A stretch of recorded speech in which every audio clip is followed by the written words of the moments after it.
প্রিয় দর্শক, আমার সাথে আছে একজন ভাইরাল কবি। উনি অনেক সুন্দর সুন্দর কবিতা লেখে। ওনার কবিতা কিন্তু অনেকেই আপনারা বাসের ভিতর, রাস্তাঘাটে অনেকেই কিনছেন। তো আজকে চাচার নতুন একটা কবিতা নিয়ে আইছে, বাস দেওয়া। তো এটা কি কবিতা একটু শুনি চাচার মুখ থেকে।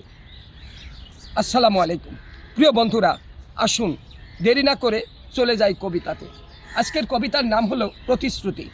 প্রতিশ্রুতি শুনতে শুনতে কান হয়েছে ঝালাপালা, শুনতে চাই না আর প্রতিশ্রুতি, লাগে না আর ভালা। চেয়ারম্যান থেকে শুরু করে রাষ্ট্রের প্রধান যারা, প্রতিশ্রুতি দিতে কিন্তু কম দেয় না তারা।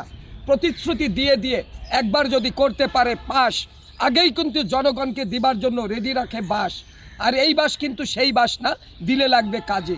এইটা একটা নোংরা কথা, যা একেবারে বাজে। নির্বাচনকে সামনে রেখে কত নেতা শোনাচ্ছে কত আশার বাণী, একবার যদি পাশ করে যায় কি যে হবে আমরা দেশের জনগণ খুব ভালো করে জানি। কোটি কোটি টাকা খরচ করে করছে নির্বাচন, একটা কথা রাখবেন মনে, টাকা দিয়ে কখনো যায় না কিনা জনগণের মন। প্রিয় বন্ধুরা, আমরা দেখেছি অতীতে, আমরা দেখছি বর্তমানে, দেখতে হবে ভবিষ্যতে।